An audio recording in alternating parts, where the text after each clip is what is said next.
नाज़रीन प्रोग्राम में ॿेहर भलीकार असां पंहिंजे अॼोके हिन प्रोग्राम में ॻाल्हि पिया कयूं मोहतरमा बेनज़ीर भुट्टो जी 5 वरसी जे हवाले सां ऐं मोहतरमा जी शहादत खे जेके 5 साल थिया आहिनि इन दौरान पाकिस्तान पीपल्स पार्टी जूं पॉलिसियूं कीअं रहियूं, उनजो सिंध खे कहिड़ो फ़ाइदो पहुतो, कहिड़ो नुक़सानु थियो ऐं ख़ासि करे मोहतरमा जी शहादत जेका सॼी दुनिया आलम इस्लाम जी शहादत चई वञे थी, उन शहादत जा असांजे सूबे सिंध ते कहिड़ा असर पिया। इन हवाले सां असांखे जॉइन कयो आहे प्रोग्राम में जनाब नसीर मेमन साहब। नसीर साहब अस्सलाम वालेकुम। वालेकुम सलाम। नसीर साहब, मोहतरमा बेनज़ीर भुट्टो जी शहादत के 5 साल पूरा थिया आहिनि। असां सिंध जे कॉन्टेक्स्ट में पुछंदासूं त ओवरऑल पाकिस्तान पीपल्स पार्टी जी जेका पॉलिसी आहे हिन हुकूमत जी, उहा सिंध जे फ़ाइदे में रही या नुक़सान में रही? हाँ, ॾिसो बेनज़ीर साहबा जी शहादत त तमामु वॾो सानियो हो, तमामु वॾो नुक़सानु हुयो सिंध जे लाइ, सॼे पाकिस्तान जे लाइ, सॼे ख़िते जे लाइ। छो त हिन भेरे बेनज़ीर भुट्टो साहिबा जंहिं अमन हमआहंगी ऐं रिकन्सिलेशन जे एजेंडा सां पाकिस्तान में आई हुई ऐं जंहिं तरह हुन टेररिज़म ऐं एक्सट्रीमिज़म जे ख़िलाफ़ हिकिड़ी सोच जो बाहिम्मत थी इज़हार कयो हो, उन मां मुंहिंजो पंहिंजो अंदाज़ो आहे त बेनज़ीर साहिबा जेकर ज़िंदा हुजनि हा त शायदि हिन ख़िते जी सियासी सूरत हाल काफ़ी मुख़्तलिफ़ हुजे हा। हिकु तमामु सीज़न्ड पॉलिटिकल लीडर तौरु ऐं जेके 10 साल हुन जलावतनी में गुज़ारिया, हुन में तमामु घणी हिकिड़ी सियासी मेच्योरिटी आई हुई ऐं मुंहिंजो ख़्यालु आहे त हिन भेरे असांखे हिकु मुख़्तलिफ़ बेनज़ीर भुट्टो पाकिस्तान खे हिन ख़िते खे मिले हा। बदकिस्मती सां उहो न थी सघियो ऐं हुनजी शहादत थी, उनखे रस्ते तां हटायो उन्हनि क़ुवतुनि। उनजे नतीजे में अॼु असां ही सॼे ख़िते में जेका ॾिसूं पिया एक्सट्रीमिज़म जी वाध ऐं जंहिं तरह सां उहा सॼी सूरत हाल हिकिड़ी बाहि जी पखी आहे, त हिकिड़ो त इहो नुक़सानु थियो आहे जेको हिन सॼे ख़िते जो थियो आहे, पाकिस्तान जो थियो आहे ऐं ज़ाहिर आहे हुन में सिंध बि सिधी या अणसिधी तरह हुन खां मुतासिर थी आहे। उनजा असर हाणे असां ॾिसूं पिया, जंहिं तरह सिंध में बि मज़हबी बुनियाद परस्ती आहिस्ते आहिस्ते पंहिंजा पेर पई खोड़े। उहा कॾहिं हिंदू अक़लियतुनि जे नियाणियुनि खे ज़ोरी मुस्लमान बनाए ऐं उन्हनि जूं शादियूं कराइण जी शिकिल में थिए थी, पर पीपल्स पार्टीअ सां लॻापियल उहो एमएनए अञा बि एमएनए थियो वेठो आहे, हुन ते पार्टी जी क़यादत को क़दम नथी खणे। शायदि बेनज़ीर भुट्टो जी ज़िंदगीअ में मुमकिन न हुजे हा। अहिड़ी तरह तव्हां कुझु ॾींहं अॻु में ॾिठो त सीता रोड में पहिरियों भेरो असां मॉब लिंचिंग ॾिठी त 100,000 माण्हुनि गॾिजी हिकु माण्हूअ खे इन ॾोह में पथराव करे ॾंडनि ऐं लठुनि सां मारियो त हुन ते इल्ज़ाम हुयो त हुन खां बेहुरमती कई आहे पाक किताब जी, जंहिंजो उन्हनि माण्हुनि वटि को बि सबूत शायदि न हुयो। ऐं अॼु उन वाक़े खे 5-6 ॾींहं गुज़रण जे बावजूदि असां हुकूमत जे तरफ़ां को संजीदा क़दम नथा ॾिसूं। हुकूमत इन खे हिकु आर्म क्राइम जो वाक़ियो पई ॾिसे, जॾहिं त दरहक़त इहो आर्म क्राइम जो वाक़ियो कोन, हिन जो तालुक़ु सिंध जे अंदरि मज़हबी बुनियाद परस्ती, नफ़रत अंगेज़ी ऐं एक्सट्रीमिज़म खे वधाइण सां आहे। उन्हनि क़ुवतुनि खे छिड़वाक छॾियो वियो आहे जेके सिंध जे जेको सदियुनि खां हिकिड़ो तारीख़ी सेक्युलर ऐं रवादारी वारो ऐं तरक़ी पसंद कल्चर हो, सियासी समाजी लिहाज़ खां उन कल्चर खे हिकु वाक़े शदीद नुक़सानु पहुचायो आहे ऐं सिंध जा हुकुमरान उन ते का बि सीरियस क़िस्म में असां हुनजो अमल कोन था ॾिसूं। इहे सभु शयूं शायदि बेनज़ीर भुट्टो जी ज़िंदगी में मुमकिन न हुजनि हा। ऐं ॿी ख़ासि तौर ते मां ॻाल्हि चवां त मजमूई तौर ते जेको सिंध खे वॾे में वॾो नुक़सानु थियो, उहो पीपल्स पार्टी वटां हिकिड़ी क़ाबिल ऐं अहिड़ी क़यादत हटी वई जेका सिंध लाइ सोच रखंदी, जंहिंखे सिंध जे माण्हुनि जो कुझु न कुझु ओनो हो। ठीकु आहे, बेनज़ीर भुट्टो साहिबा बि पंहिंजी ज़िंदगीअ में तमामु वॾा कंप्रोमाइज़ कंदी हुई। संदसि हुकूमतुनि में असां ॾिसंदा हुआसीं, असां तंहिं दौर में सियासी शऊर में असीं, असांखे ख़बर आहे, असांखे यादि आहे त असां कई शयुनि सां बेनज़ीर साहिबा जी पॉलिसियुनि सां असांखे बि इख़्तिलाफ़ राय हूंदो हो, पर मजमूई तौर ते हिकु सतह ते अची उन जे कंप्रोमाइज़ जी लिमिट हूंदी, जंहिंखां पोइ ख़बर पवंदी त उहा उन खां वधीक कंप्रोमाइज़ नथी करे सघे। उहा दहशतगर्दी हुजे, उहा कालाबाग डैम जो मसइलो हुजे, उहो सिंध खे जाग्राफी तौरु को नुक़सानु पहुचाइण जो मामिलो हुजे, उन ते बेनज़ीर भुट्टो साहिबा कंहिं स्टेज ते अची पंहिंजे कंप्रोमाइज़ सां हथु खणी वॾे में वॾा नुक़सान सही पंहिंजी हुकूमत विञाई, पंहिंजो भाउ विञाई ऐं जलावतनी ॾिठई, हुकूमत विञाई, पर उन्हनि इशूज़ ते हुन गोॾा न पे खोड़िया, हुन आण न पे मञी। उन जो बतड़ जेका अॼु जी पीपल्स पार्टी आहे, बदकिस्मती सां असां ॾिसूं था त सिंध जा दाइमी मफ़ाद, सिंध जा मुस्तक़िल मफ़ाद ऐं सिंधी माण्हुनि जा मफ़ाद, उनजी अवलियत असांखे नज़र नथा अचनि। उहा कॾहिं उन्हनि तंज़ीमुनि ऐं क़ुवतुनि जा गोॾा थी खोड़े, जंहिंजे ख़िलाफ़ 10 साल उन माण्हुनि खे मुतारिफ़ कयो।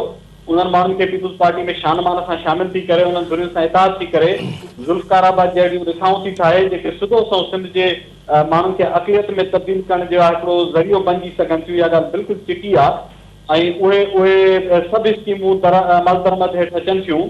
ऐं साॻे वक़्तु असां ॾिसूं पिया त सिंध खे विराइण जहिड़ो हिकिड़ो ख़तरनाक जेको बीठो मकानी निज़ाम एक्ट जी शिकिल में उन्हनि सिंध जे माण्हुनि जे मथां मड़ियो आहे, मां नथो सम्झां त बेनज़ीर भुट्टो साहिबा सिंधी अवाम जी मुखालफ़त ॾिसी अहिड़े क़िस्म जो को निज़ाम सिंध जे मथां मड़े हा।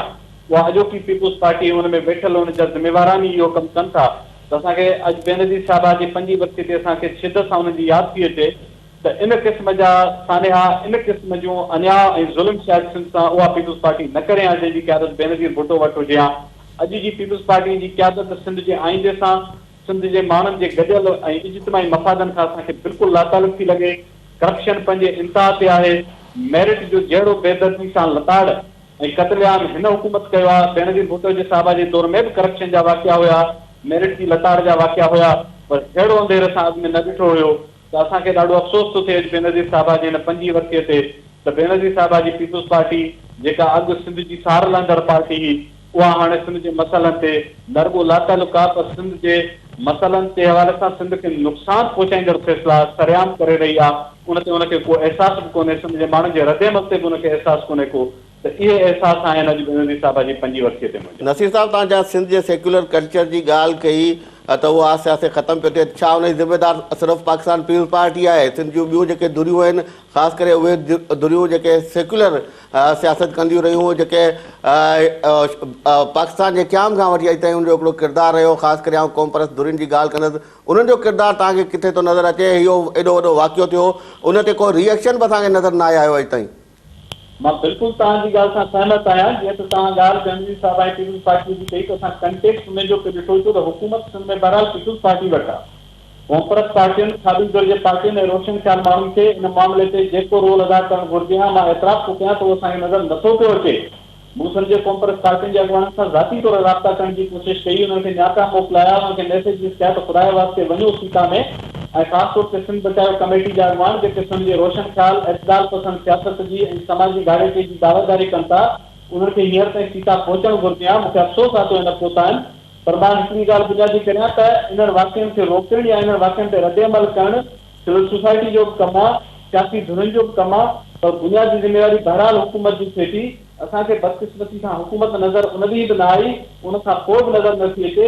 हाणे ॻोठनि ते चढ़ाइयूं करे माण्हुनि खे थाणनि ऐं जेलनि में विझी हिकिड़ो कमाई जो धंधो शुरू कयो वियो आहे, पर 10 ॾींहं थिया आहिनि, हिन वटि वीडियो क्लिप्स मौजूदु आहिनि, सभई माण्हू हुन में मुलविस आहे।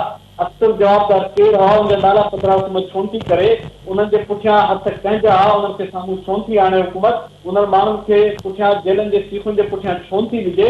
इहो कमु न क़ौम परस्त पार्टी करे सघंदियूं, न तव्हां करे सघंदो, न मां करे सघंदुसि। इहो कमु बहरहाल पीपुल्स पार्टी जी हुकूमत खे करणु घुरिजे। पर साॻे वक़्तु मां इहा ॻाल्हि तव्हां सां एग्री थो कयां त सिविल सोसाइटी सिंध जूं सियासी धुरियूं हुन मसइले ते जेका हुन ख़ामोशी इख़्तियार कई आहे उहा एतिरी ई लातलकी आहे, असांखे रवियो नज़र थो अचे, जंहिंजो मूंखे ख़ुदि अफ़सोस आहे। ऐं मां उन्हनि दोस्तनि खां पर्सनली वरी राब्ता करे उन्हनि खे गुज़ारिश कंदुसि त उन वाक़िए ते जेतिरो रद्द अमल करणु घुरिजे उहो ज़रूरु कर।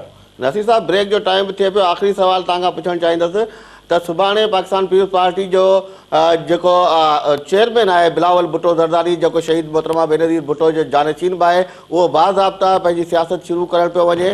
तव्हां पीपुल्स पार्टी जी मौजूदा क़यादत ते बेएतमादी जो इज़हार बि कयो, सिंध जे हवाले सां जेके उन्हनि जा डिसीजन हुआ उन्हनि ते बि तव्हां तनक़ीद कई। छा तव्हांखे का उमेदु नज़र अचे थी त बिलावल भुट्टो ज़रदारी सुभाणे खां जेका अमली सियासत शुरू पियो करे उनजे अचण सां, पार्टी क़यादत संभालण सां सिंध जो को भलो थी सघंदो?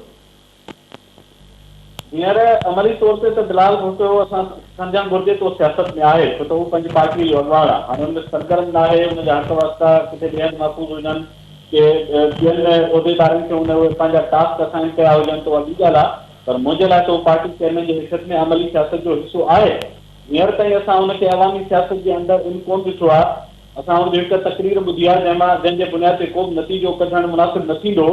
बिलाल साहब खे बि सभिनी माण्हुनि जी हक़ आहे त उहो सियासत करे, पर मूंखे हुनजे पुठियां हिकिड़ी ॿी शइ जेका महसूसु थिए थी त पीपुल्स पार्टी मोरूसी सियासत जे वसीले 5 सालनि जी परफॉर्मेंस सुठी न करण जे करे हाणे शायदि बिलाल भुट्टो खे हिकु कार्ड तौरु यूज़ करणु चाहींदी, सिंधी माण्हुनि जे उन्हनि जज़्बात खे बि कैपिटलाइज़ करणु चाहींदी त हीउ शहीद जो न्याणो जो पुटु आहे शहीद बेनज़ीर जो, ऐं उनजे करे हू चाहींदी त माण्हुनि जे एहसासनि खे कैपिटलाइज़ करे उन ते वोट वठे।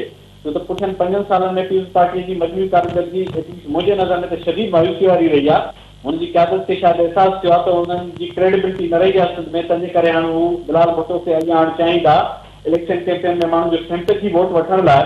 मुंहिंजो ख़्यालु आहे त उसूली तौर ते ठीकु आहे, बिलाल भुट्टो साहिब खे हक़ आहे त उहो सियासत करे पंहिंजे पाण खे लॉन्च करे अमली तौर ते माण्हुनि वटि वञे, उहो वक़्तु हुनजो किरदार अमल तय कंदो त हुनखे मोट कड़ी मिलंदी। पर मां इहो सम्झां थो त बिलाल भुट्टो साहिब खे सिर्फ़ खानदानी हमदर्दी तौर या शहीद बेनज़ीर जे पुट जी हैसियत में चैरिटी वोट वारी शिकिल खे असांखे न ॾिसणु घुरिजे। जॾहिं बेनज़ीर भुट्टो साहिब खे माण्हुनि वोट ॾिनो हो त हुन में सिर्फ़ु हुनजी इहो फैक्टर न हो त उहो शहीद भुट्टे जी न्याणी आहे। बेनज़ीर साहिब ख़ुदि अमली जिदोजहद में जेल खाई चुकी, लठियूं खाई चुकी, दरबदरियूं लिखी चुकी, ज़हनी अज़ियतुनि मां गुज़री चुकी। हुनजी मोट में हुनखे माण्हुनि इज़त ॾिनी, मान ॾिनो ऐं शहीद भुट्टे जी न्याणी वारी हैसियत में त हुनखे ज़ाहिर आहे त हिकिड़ो मान हासिलु हुयो ई। हाणे बिलाल भुट्टो साहिब खे जिते इहो फ़ाइदो हासिलु हूंदो त शहीद बेनज़ीर जी शख़्सियत जो हुनखे एडवांटेज मिलंदो। पर मां ज़ाती तौर सम्झां थो त पीपुल्स पार्टीअ सां बहस ते पार्टी पुछाणो थियणु घुरिजे, सुवाल जवाब थियणु घुरिजनि, 5 सालनि जी कारकर्दगीअ ते ॻाल्हि थियणु घुरिजे ऐं सिर्फ़ु इन जे करे हुन पीपुल्स पार्टीअ खे हाणे अखियूं बूटे वोट असांखे न ॾियणु घुरिजे त उहा शहीद भुट्टे ऐं शहीद बेनज़ीर भुट्टे जो पुटु हाणे हुनखे लॉन्च कंदो, उहो अॻवान थींदो। बेशक उहो अॻवान थिए, पर सिंधी माण्हू इज़त ऐं मफ़ाद ते उन खां बि सुवाल कनि। सिंध खां मथां उहो को बि कोन्हे, सुवाल जवाबनि खां मथां उहो केरु बि न हुजणु घुरिजे। सिंध खे हिकु सियासी पुछाणे जे कल्चर अख़्तियार करण जी ज़रूरत आहे। बिलाल भुट्टो साहिब ज़रूरु सियासत में कनि, पर पोइ माण्हू इहो तइ कनि त उनखां सिंध जे मफ़ादनि जे बारे में जेके पीपुल्स पार्टी नुक़सान पहुचाया आहिनि उनजे बारे में उनखां सुवाल जवाब ज़रूरु थियनि। चलो महिरबानी नसीर मेमन साहब। सिकंदर नसीर मेमन साहब जी ख़ासि करे इहा ॻाल्हि त पुछाणो ज़रूरु थियणु खपे, भले क़यादत जेका बि आहे को बि पुछाणे खां आजो कोन्हे। त हाणे टाइम बि ब्रेक ते पियो थिए, ब्रेक तां मोटी अची पोइ पाण नसीर साहब जेके ॻाल्हियूं कयूं उन ते बि डिस्कस कंदासूं ऐं प्रोग्राम खे अॻिते वधाईंदासूं। नाज़रीन, टाइम थियो हिकिड़े साईअ जो, असां सां गॾु रहिजो। साई खां पोइ असां कोशिशि कंदासूं त पाकिस्तान पीपुल्स पार्टी जेके अॻवान साहब असां ॻाल्हाइण जी कोशिशि कयूं ऐं जेका नई सूरत हाल आहे उन ते ॾिसूं पाकिस्तान पीपुल्स पार्टी जा कारकुन जेका पुराणा मोहतरमा बेनज़ीर भुट्टो शहीद जा वफ़ादार साथी हुआ उहे छा पिया सोचनि।